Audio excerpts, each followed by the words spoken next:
प्रिय भक्तों, एक जंगल में तोता और मैना ने प्रेम पूर्वक आपस में मिलकर रहा करता था। उनमें बहुत प्रेम था। एक दिन किसी विवाद के कारण तोता और मैना के बीच झगड़ा हो गया।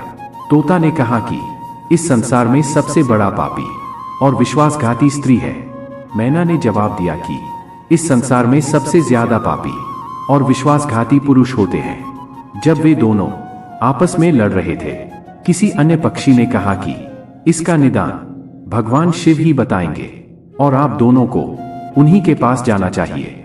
अपने विवाद का निदान के लिए वे दोनों भगवान शिव के पास गए और अपनी बात बताएं। शिव जी ने तोते से कहा, तुम कैसे कह सकते हो कि संसार में स्त्री पुरुषों की अपेक्षा ज्यादा पापी और विश्वासघाती है। अगर आप यह कहानी सुन रहे हैं तो पूरा सुनिए। इस कथा को आधा अधूरा छोड़कर जाने की गलती मत करिएगा, क्योंकि आधा ज्ञान किसी काम का नहीं होता। इसलिए इस कथा को पूरा सुने। आप शिव भक्त हैं तो भोलेनाथ का अनादर ना करें। तो चलिए कहानी प्रारंभ करते हैं। तोता बोला, प्रभु मैं आपको एक कहानी को सुनाना चाहता हूं, जिससे हम सबको यह साबित होगा कि स्त्री पुरुषों की अपेक्षा ज्यादा पापी और विश्वासघाती होती है। फिर भगवान शिव बोले, ठीक है, तुम कहानी सुनाओ। तब भी माता पार्वती आ जाती है और कहती है, मुझे भी यह कहानी सुननी है, मैं भी सुनना चाहती हूं। तब भगवान शिव कहते हैं, ठीक है। फिर तोता भगवान शिव और माता पार्वती के सामने कहानी सुनाने लगता है। एक राज्य में अग्रसेन नाम का राजा राज्य करता था। उसके पास 4 बेटे थे, जो सभी बहुत ही बहादुर और प्रतापी थे। लेकिन सबसे बड़ा बेटा, जिसका नाम चंद्रसेन था, वह न केवल प्रतापी बल्कि बहुत ही सुंदर भी था। उसकी पत्नी चंद्रप्रभा भी बहुत ही सुंदर और रूपवान थी। वह अपने आगे किसी दूसरी स्त्री को सुंदर नहीं मानती थी। एक दिन राजा अग्रसेन ने अपने बेटे चंद्रसेन को उसकी किसी बात पर नाराज होकर राज्य से निकाल देने का आदेश दिया। राजा का यह आदेश सुनकर सभी इस बात से चिंतित हो गया। फिर चंद्रसेन अपने महल में गया और उदास हो गया। उधर चंद्रसेन को उदास देखकर उसकी पत्नी ने पूछा, प्राणनाथ, आप उदास क्यों हैं? आप इतना मुरझाया हुआ क्यों है? राजकुमार होकर भी आप इस तरह चिंतित क्यों हैं? तब चंद्रसेन सोचने लगा कि मैंने बहुत बुरा किया है और अपनी सारी बात अपनी पत्नी को बता दी। उसी समय उसकी पत्नी चंद्रप्रभा मूर्छित हो जाती है। चंद्रसेन ने अपनी पत्नी चंद्रप्रभा को उसे हौसला दिलाते हुए बहुत समझाया। फिर चंद्रप्रभा ने अपने पति राजकुमार चंद्रसेन से कहा, आप मुझे दासी पर छोड़कर परदेश चले जाएंगे तो मैं आपके बिना कैसे जी पाऊंगी? मैं भी आपके साथ ही चलूंगी। तब राजकुमार चंद्रसेन कहता है, तुम मेरे साथ कैसे चल सकती हो? क्योंकि दूसरे राज्य में अनेक प्रकार के संकट होते हैं और तुम नरम नाजुक महलों में रहने वाली महलों के बिना यह कष्ट कैसे बर्दाश्त कर पाओगी? फिर तो राजकुमार चंद्रसेन की बात को सुनकर रानी चंद्रप्रभा कहती है, प्रीतम, जितने भी दुख दूसरे राज्य में आएंगे वह सब हमारे साथ होते हुए सुखी से भी अधिक सुखमय लगेंगे। महल के सुख बिना आपके जंगल के दुखों से भी अधिक डरावने लगेंगे। इसलिए मैं भी आपके साथ चलूंगी। अब तोता कहता है, प्रभु, रानी चंद्रप्रभा की आंखों में आंसू देखकर चंद्रसेन ने मन में सोचा कि वह मेरे बिना नहीं रह सकती, इसलिए मुझे इसको तड़पते हुए छोड़कर चलना सही नहीं होगा। इन सभी बातों को सोचते हुए राजकुमार चंद्रसेन अपनी पत्नी चंद्रप्रभा से कहते हैं, तुम उदास नहीं होना, हम तुम्हें साथ लेकर जाएंगे। इस बात से चंद्रप्रभा बहुत खुश हो जाती है और अपने पति के साथ जाने की तैयारी करने लगती है।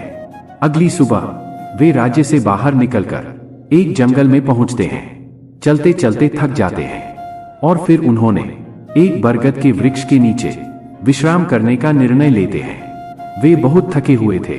ठंडी हवा के झोंकों से उन्हें नींद तुरंत आ गई, परंतु कुछ देर बाद वहीं पर एक सांप ने रानी को काट लिया। फिर तोता कहता है, हे प्रभु, आगे सुने। सांप के डसने से ही रानी तड़पने लगी और चंद्रसेन की आंख खुल गई। रानी को तड़पता हुआ देखकर और सांप को जाता हुआ देखकर चंद्रसेन बेचैन हो गए। फिर कुछ देर बाद रानी की मृत्यु हो गई। इस प्रकार मृतक रानी को देखकर चंद्रसेन ऊंचे स्वर में रुदन विलाप करने लगे। उसका रोना धोना सुनकर जंगल के जीव जंतु उसे खाने के लिए वहां आ गए। फिर चंद्रसेन ने मन में सोचा, अब जीवन संगिनी ही मर गई है तो मैं अब जीकर क्या करूंगा, और इसी जंगल में अपने प्राण त्याग दूंगा, ऐसा मन में सोचता है। फिर वो रानी की लाश के पास से उठ जाता है और जंगल से लकड़ियां इकट्ठा करने लगता है और रोकर कहता है कि मैं भी रानी की चिता में जलकर मर जाऊंगा। बस उसी समय स्वर्ग से एक देवदूत आता है और उसको रोते हुए देखकर उसके मन में दया आती है। वह राजकुमार चंद्रसेन के पास जाता है और पूछता है, तुम क्यों रो रहे हो? आखिरकार तुम्हारा दुख क्या है? तो राजकुमार चंद्रसेन ने देवदूत से कहा, मेरे पास अपना दुख कहने की शक्ति नहीं है मुझे। मैं चाहता हूं कि यह धरती फट जाए और मैं इसमें समा जाऊं। फिर देवदूत ने कहा, तुम मुझे अपना हाल बताओ, शायद मैं तुम्हारी मदद कर सकूं। फिर चंद्रसेन ने कहा, महाराज, मैं एक राजकुमार हूं और राजा अग्रसेन का बेटा हूं। मेरे पिता ने मुझे राज्य छोड़ने के लिए कहा था, इसलिए मेरी पत्नी और मैं इस जंगल में चलते चलते यहाँ आ गए। यहाँ आकर मेरी पत्नी को सर्प ने काट लिया है और उसकी मृत्यु हो गई, और मैं लकड़ियां इकट्ठा कर रहा हूं ताकि मैं अपनी पत्नी के साथ ही जलकर अपने आप को भी अग्नि के हवाले कर सकूं। तब तोता कहता है, हे प्रभु, आगे सुने। चंद्रसेन की बातों को सुनकर देवदूत कहते हैं, राजकुमार तू बड़ा मूर्ख है। यह संसार है, यहाँ इंसानों का आना जाना लगा रहता है। इस शरीर को एक दिन सबको त्याग देना पड़ेगा, तू भी इसे जानता है। इस संसार में कोई भी किसी के साथ नहीं आता और नहीं किसी के साथ जाता है। फिर भी तुम मूर्खों की तरह यह बात कर रहे हो। अगर तू जीवित रहेगा तो बहुत सारी रानियां तुझे मिलेंगी, इसलिए मेरे कहने पर मरने का विचार छोड़ दो। इस मानव शरीर को प्राप्त करने के लिए देवता भी बेहद इच्छुक होते हैं। तू फिर इस शरीर को क्यों नष्ट करना चाहता है? इस प्रकार देवदूत के शब्दों को सुनकर चंद्रसेन कहता है, महाराज, आपने जो कुछ कहा है वह सत्य है, किंतु ऐसी पतिव्रता पत्नी मुझे किसी जन्म में भी नहीं मिलेगी, इसलिए मैं इसके साथ ही मरूंगा। फिर देवदूत चंद्रसेन के विचार सुनकर उसने जान लिया कि यह अपनी पत्नी के बिना नहीं रह सकता है। तब देवदूत ने चंद्रसेन से कहा, राजकुमार, तेरी पत्नी के जीवित करने के लिए केवल एक ही उपाय है। अब तू मेरी बात को ध्यान से सुनो। यदि तुम इस उपाय को कर सकता है तो तेरी रानी जीवित हो सकती है। फिर चंद्रसेन ने कहा, महाराज, आप जो कुछ भी कहेंगे वह सब करने के लिए तैयार हूं, केवल मेरी पत्नी को जीवित कर देना। तब देवदूत ने कहा, तुम्हारी रानी की आयु केवल 20 वर्ष थी, जिसे उसने बिता दिया। इसके बदले तेरी उम्र 70 वर्ष की है, जिसमें से 30 वर्ष बीत चुके हैं। तेरी जीवन काल में 40 वर्ष अब भी बाकी है, यानी तुझे 40 साल और जीने का अवसर है। यदि तू अपनी पत्नी को आधा अपने जीवन समर्पण कर देता है तो तुम दोनों की आयु समान हो जाएगी। अगर तुम यह मान लो तो रानी जल्द ही ठीक हो जाएगी। इस तरह देवदूत की बात सुनकर राजकुमार चंद्रसेन ने कहा, मुझे मान्य है। फिर देवदूत ने चंद्रसेन के हाथ में पानी दिया और 20 वर्षों तक रानी के पैरों पर पानी डालने का संकल्प दिया। अब जैसे ही चंद्रसेन ने संकल्प किया कि वह जल को रानी के पैरों पर डालेगा, देवदूत ने कह दिया, पानी को पैरों पर डालने से पहले मेरे एक बात को ध्यान से समझ लो। इसमें एक गुप्त रहस्य भी है। अभी तो तुझे रानी की आवश्यकता है, तुम पानी डालकर उसको बचा सकते हो, लेकिन भविष्य में अगर रानी की आवश्यकता नहीं पड़ती है तो तुम अपने संकल्प को वापस ले सकते हो, और जब तुम वह संकल्प वापस लेते हो तो तुम्हारी रानी को तुरंत ही मौत हो जाएगी। हमेशा याद रखना, इस संकल्प को कभी वापस ना लेने की बात रानी से कहना मत, वरना तुम अपने संकल्प को वापस नहीं ला सकोगे। हमेशा याद रखना, जीवन में कुछ बातें हमेशा छिपा कर रखनी चाहिए, क्योंकि कभी कभी यह बातें काम आ सकती हैं। फिर तो ऐसा कहकर और उस रानी के सामने आकर वह देवदूत जो थे अंतर्ध्यान में चले गए। तब चंद्रसेन रानी से कहता है, आप सो गई थी, मैंने आपको नहीं जगाया। फिर चंद्रसेन कहने लगा, तुम बहुत थकी हुई थी, इसलिए मैंने तुम्हें नहीं जगाया। इस प्रकार राजकुमार चंद्रसेन ने अपनी रानी से सारी बातें छिपा दी कि सर्प ने तुम्हें काट लिया था और तुम मर गई थी। मैंने तुम्हें फिर जीवित कैसे किया है, यह सब राजकुमार ने अपनी पत्नी से छिपा लिया। फिर तोता बोल, प्रभु। फिर वह दोनों आगे बढ़ गए। कई दिनों बाद उन्होंने एक बहुत ही सुंदर स्थान देखा। वहां पर एक फकीर की कुटिया थी। जब वे वहां पहुंचे तो उन्होंने देखा कि एक सुंदर युवक फकीर हुक्का पी रहा था। वे दोनों बहुत ही थके हुए थे, इसलिए वे फकीर के पास बैठ गए। उस समय राजकुमार ने रानी से कहा, रानी हमें प्यास लगी है, हम कुएं पर जाकर पानी पी आते हैं। अगर तुम भी प्यासी हो तो तुम्हारे लिए भी पानी ले आते हैं। तब राजकुमार की बात को सुनकर रानी ने कहा, मुझे तो प्यास नहीं लगी है, आप जाइए पानी पियाए। रानी की जवाब सुनकर राजकुमार चंद्रसेन एक लंबी रस्सी लेकर कुएं की ओर जा रहे हैं। चंद्रसेन पानी पीने पहुंचे हैं तो राजकुमारी चंद्रप्रभा उस फकीर की ओर देख रही हैं। चंद्रप्रभा फकीर की सुंदरता को देखकर उस पर मोहित हो गई, अर्थात वह उसको दिल दे बैठी थी। अब वह फकीर से कह रही हैं, फकीर साहब, आप यहाँ बहुत खुशी से रहते हैं। फकीर ने कहा, तुम भी मेरे साथ रह सकती हो, लेकिन तुम्हारे पति भी साथ में है, तो कैसे तुमको रख सकते हैं। इसके बाद राजकुमारी चंद्रप्रभा ने फकीर के सामने अपनी प्रेम लीला प्रकट की। तो फकीर ने कहा, मैं एक उपाय बताता हूं। तुम अपने पति को जिस कुएं में पानी पीने गया है, तुम उसी कुएं में धकेल देना, फिर जो होगा हम देख लेंगे।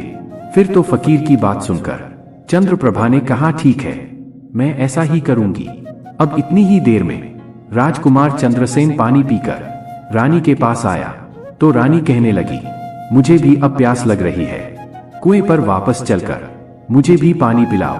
तो राजकुमार चंद्रसेन बोला, मैंने तुमसे पहले ही पूछा था और तुमने मना कर दिया था। खैर, अगर तुमको प्यास लगी है तो मैं अभी पानी लेकर आता हूं। तब चंद्रसेन पानी लेने चला तो रानी भी उसके साथ चल दी और कहने लगी, मैं भी तुम्हारे साथ चलती हूँ। बेचारा चंद्रसेन तो उसके प्रेम में पागल था। उसको क्या मालूम था कि यह मेरे प्राण लेने के लिए मेरे साथ आ रही है।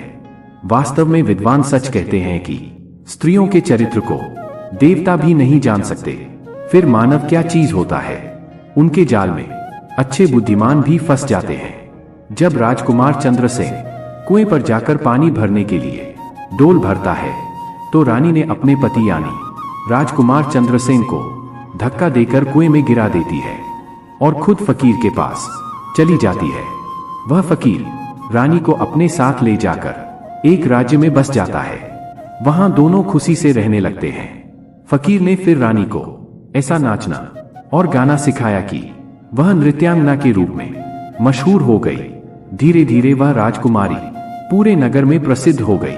इस तरह रानी के नृत्यांगना और गीत के कारण वह फकीर के पास लाखों रुपए बन गए।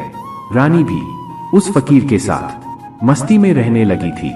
जिस समय रानी ने अपने पति चंद्रसेन को कुएं में धकेल दिया था, तब संयोग से एक जंजीर जो कुएं में लटकी थी, चंद्रसेन ने उसे पकड़ लिया था और कुएं में लटकता रहा।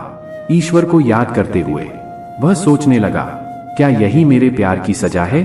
और कुछ समय बाद बंजारों का एक काफिला वहां आया। काफिले में से एक बंजारा डोल लेकर कुएं का पानी भरने लगा। जब उसने पानी में डोल डाला तब चंद्रसेन ने उसका डोल हाथ से पकड़ लिया। बंजारा यह देखकर चौंक गया और पूछा, तुम कौन हो। राजकुमार चंद्रसेन ने कहा, भाई, मैं भाग्य का मारा हुआ हूं, मुझे यहां से निकालो और मेरी जान बचाओ। मैं सारी जिंदगी आपके उपकार को नहीं भूलूंगा।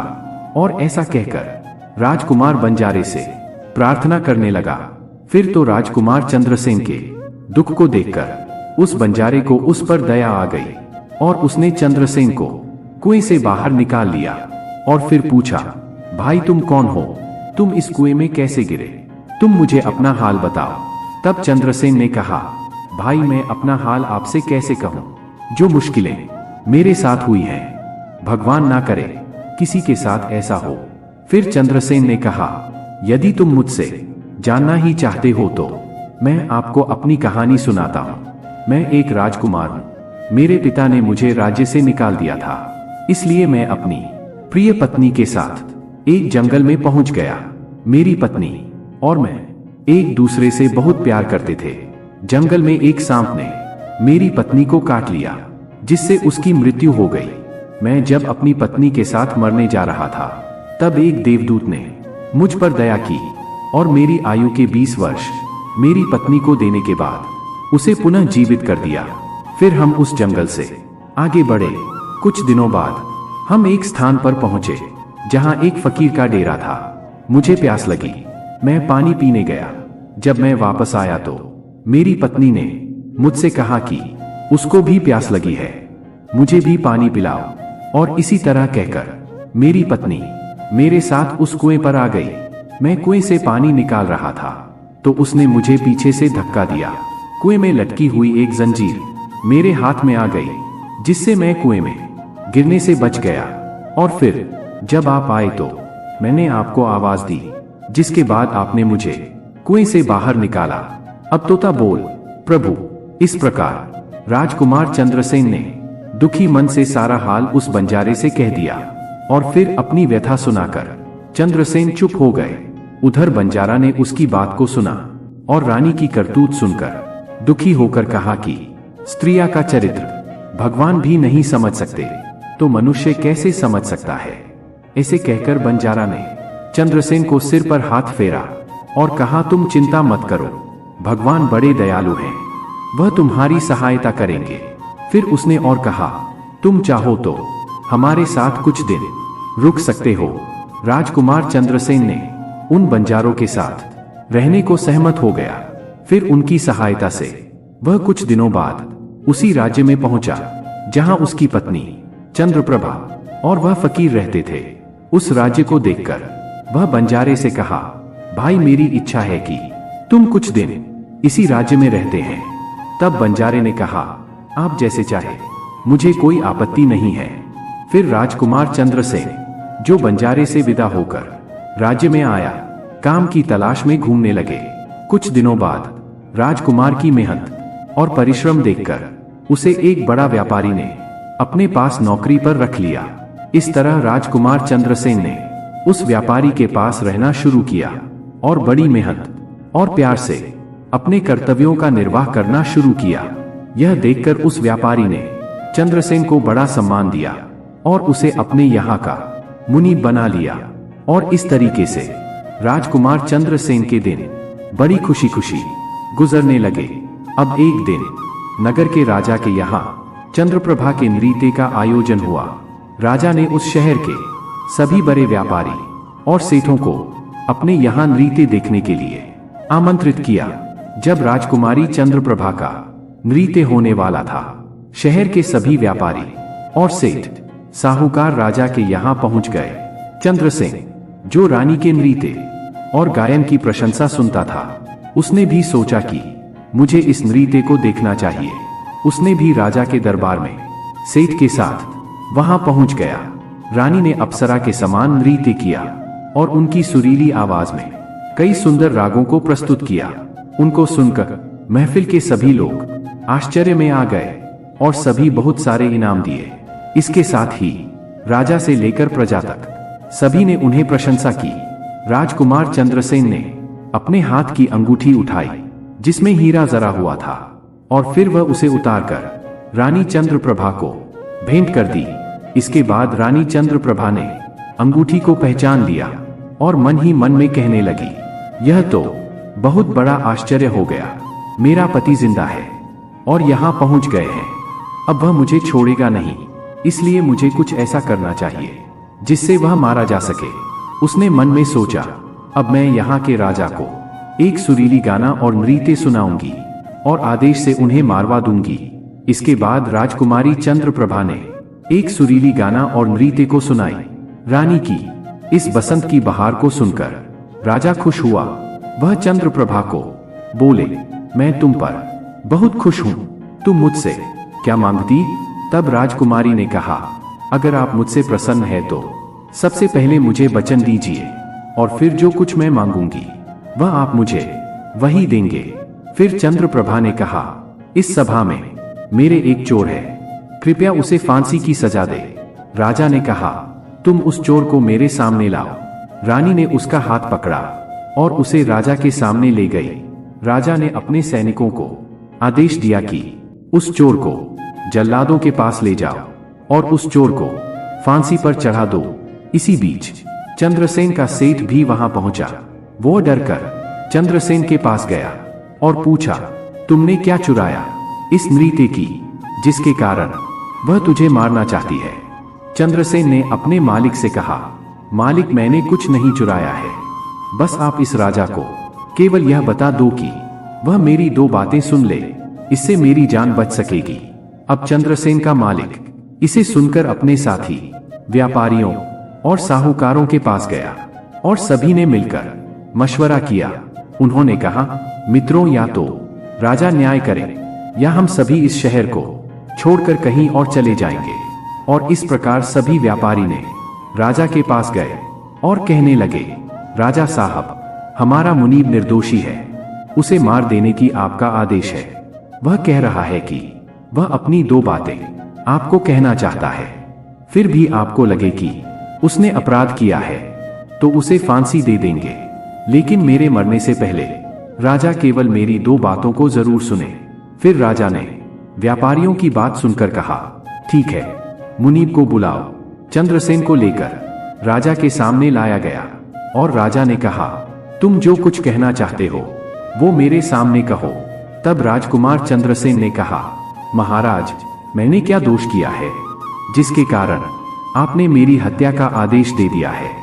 फिर उसकी बात को सुनकर राजा ने कहा, तू इस नृत्य की चोर है।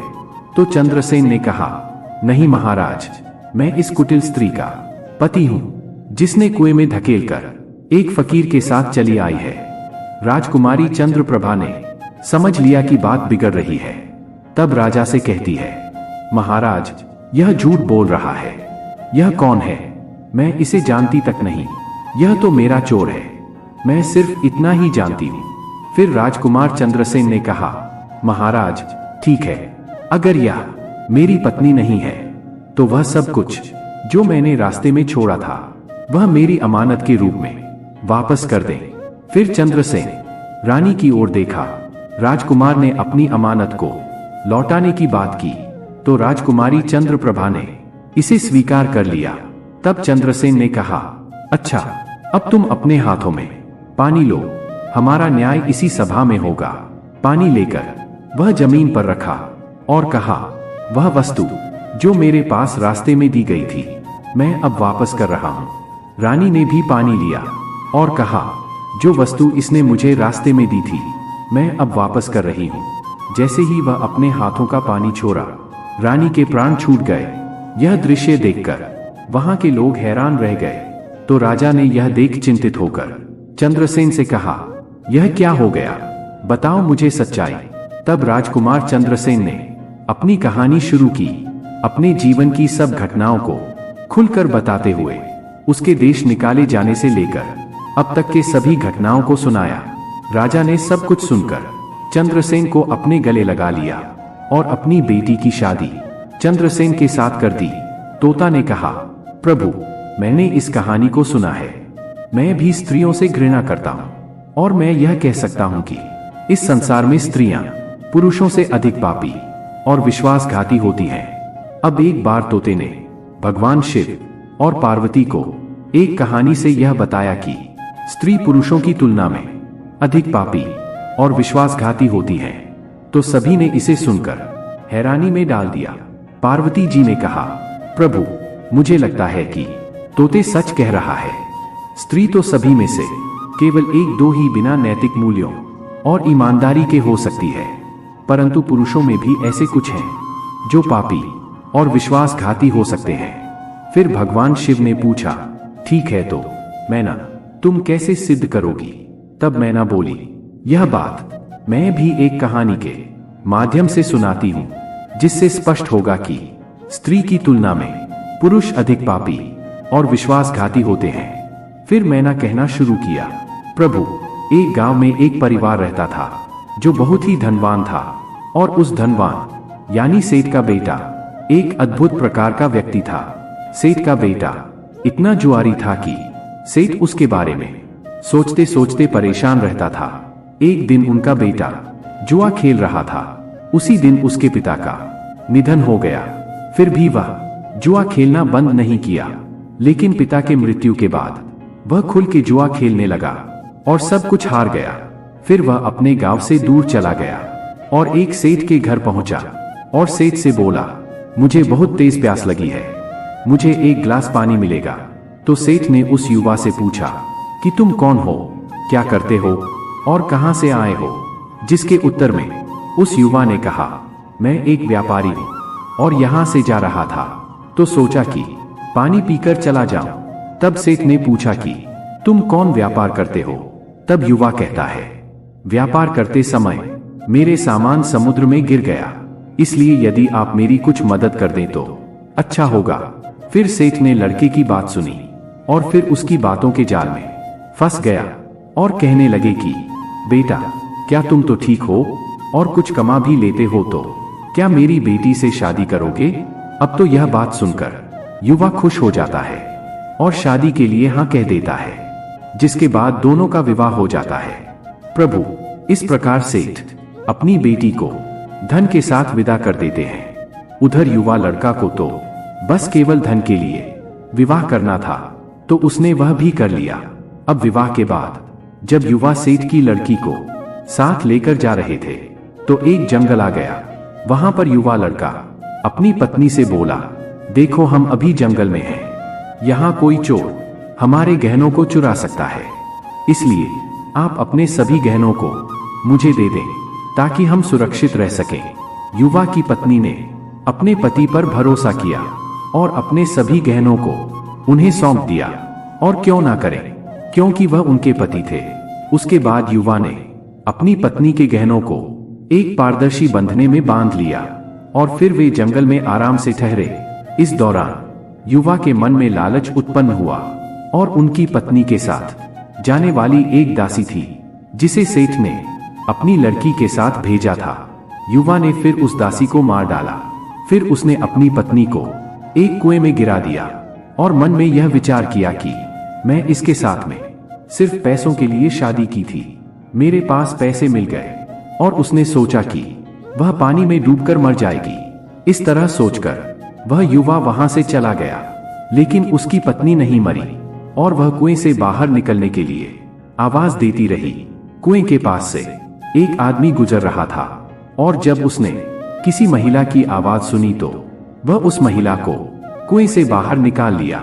फिर कुएं से बाहर निकालने के बाद महिला ने अपनी सारी जानकारी उस व्यक्ति को दी और उस व्यक्ति ने महिला को उसके पिता के घर पहुंचा दिया। अब जब महिला पिता के घर पहुंची तो उसके पिता ने पूछा, तुम्हारे साथ क्या हुआ? महिला ने कहा, पिताजी, जंगल में कुछ चोरों ने हम पर हमला किया था और दासी को मार दिया, मुझे कुएं में धकेल दिया और पति के बारे में कुछ पता नहीं।